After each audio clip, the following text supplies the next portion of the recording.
hazard lights, finally.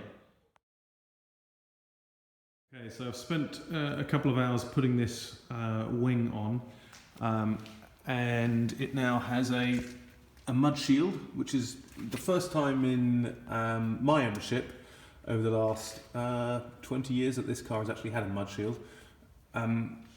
I think I've shown some photographs before. I've made up an aluminium bracket there on the top because the other one had corroded away, so I removed the remnants of it. And first of all, I really wanted to spot weld it, but because I didn't really want the rivets sticking out, but I countersunk these rivets, and actually it was I was a bit worried about nothing because they're so flush, and I'll just put some blue paint on, some marine blue paint, and they'll pretty much disappear. So I'll do that on the other side as well. That wing is still over there, so I haven't quite started that one yet, but I'll do exactly the same thing. So put on also I had to drill a few new holes so that this lined up and connected to the inner wing here, and then I also had to do some additional little screw holes here and at the bottom down there, because although these two parts, this inner wing, or this mud shield and this steering box cover, is both from paddock spares, there is no way these strange holes sort of meet up, so you have to make your own. It's a bit weird actually.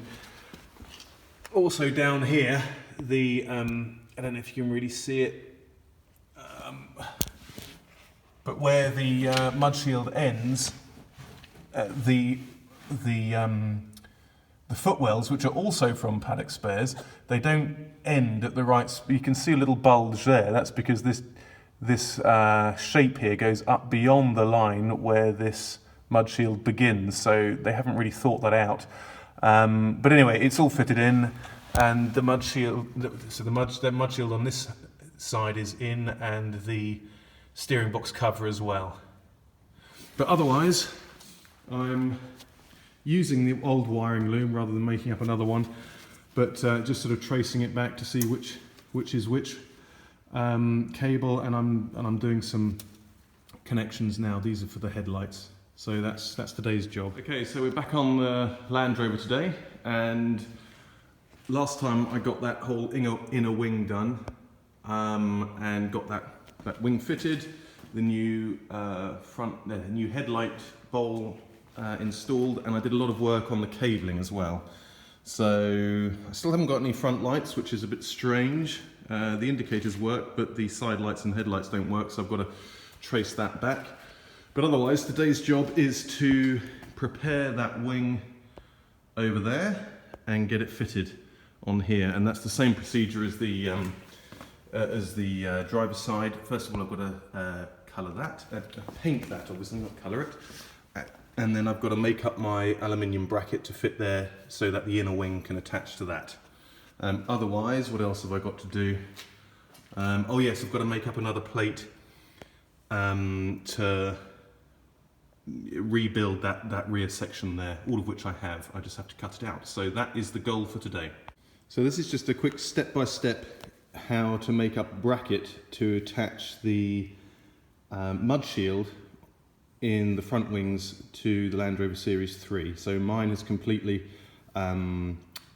rotted away, so I'm taking some 2mm aluminium and I'm cutting off, first of all, it's about 250mm wide, which is actually about 10mm too wide, so you have to cut it down to about 230, 240mm, and by 60mm wide. So I'm going to score it down the middle and then bend it into the shape that's needed on the wing. So now I've got it in the vise, and I'm just going to bend it over using a mallet just to get the angle on it. Okay, so that ought to do it, that sort of an angle. I don't know what that is, that's probably 45-degree angle maybe? Something like that, but that will do it. I've just put the angle in place now and taped it in place so I can actually turn up the wing and do the markings from the other side through the holes that are in the wing. So those are the holes that I drilled out, which were the spot welds for the original piece. So I've just marked in there with some red pen, which you can probably see, and I'll take that off now and I'll drill the holes. So drilled the holes now, and now I'm going to put it all in place so I can drill the holes for the fixing plate. So just to hold it all in place while I offer up the mud shield, I'm using some 3/16 rivets, just hold it in place there. Okay, so drilled my holes there, which line up quite well, and I've just sort of countersunk them ever so lightly on both sides just to get rid of the burrs. You can see that. Now I'm going to fix it in place with the rivets, and I'm using just a rivet gun that I got off the internet, which has been pretty good actually. I've used it to put together the seat box, which I repaired using lots of different parts. New parts, obviously, from Bits for Landies. They've been pretty good, which is actually where I got these rivets from as well. So I'm going to fix that down now. Then I've countersunk these holes on the other side so that the rivets actually sit flush with the metal. So all rivets are in, and because of the countersinking, they are sitting, can't focus, pretty flush. I mean, not perfect, but I can sort of sand those down a little bit so that they sit even flusher and I can touch them up. I'm not really going to do too much painting on the car, but from the other side, then there we are, all fixed in there. I don't know why this isn't focusing, but there we are, all done. Okay, so I'm just tidying up the workshop. It's about 5 o'clock, so I've had a good day, a full day's work on the Land Rover. So as you can see, I've got the other wing on, which is great. I had to do some repair, you can't really see very well, but some repairs to it down there, and put the inner wing, which I've sealed. That's all on. What else did I do? That's pretty much everything for today, really. It's amazing how much time these things take, but yeah, basically a full day's work preparing that wing and getting it fitted. I also, yeah, that's what the else I did. I also did that looks a bit manky from the front, but rather than replacing the whole section, I made up a new aluminium section to go on the back here to repair that light panel. But other than that, fitted the boot to the fan, which you can't really see, which is in there. And yeah, got both wings on, so I'm pleased with that. The light in here is a nightmare to make a video, but anyway, there we are. Okay, so I thought I'd make a video about fitting hazard lights to my Series 3.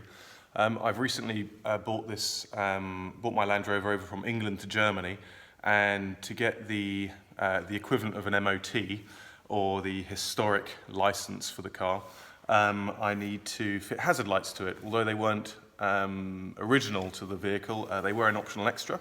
This is a 1978 car, so I've got to do that before I take it for the test, and a whole bunch of other things. But this is the next thing that's on the list. So I'll just walk you through the steps of fitting the hazard lights and what you need, and where you need to make the joins, and where you need to make the cuts in the cable, and so on. So first of all, you've got to remove the binnacle of the dashboard, and then bring the cables out over the steering column. Of course, you've got to take the steering wheel off and everything else.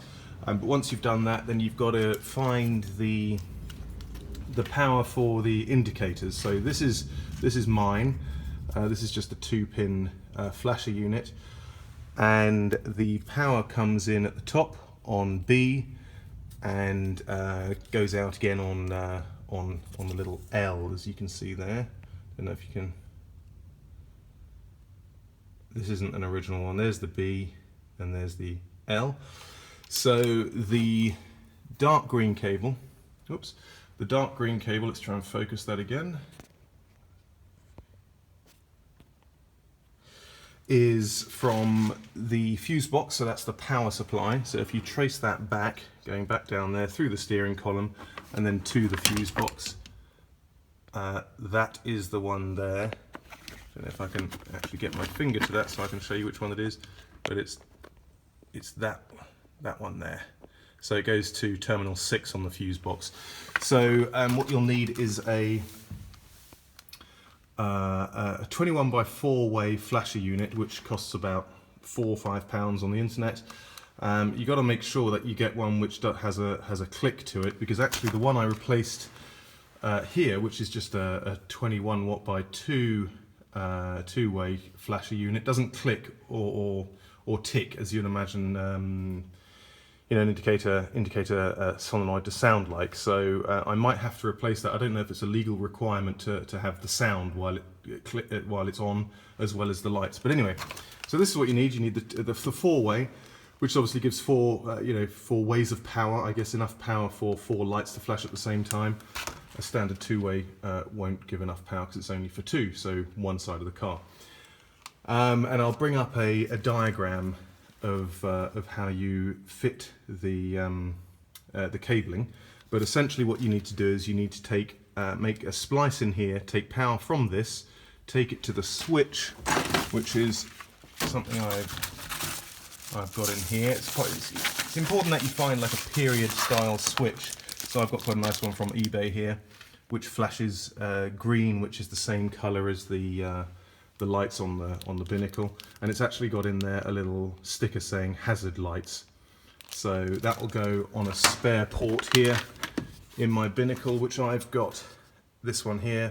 I don't know what was in there before. I've never had anything in there, so it's just a hole for a spare switch. So it's going to fit quite nicely in there. So yeah, that's what we're going to do. So basically, you take a feed from the power, and then splice it into here. It goes into the switch, which goes into the dashboard, and then it feeds from that switch into the flasher unit. And then from the flasher unit, you need to take the power out and splice it into both left and right cabling looms for the indicators. So that's what we're going to do.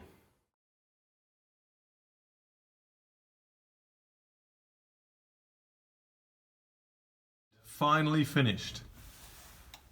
Ooh. And then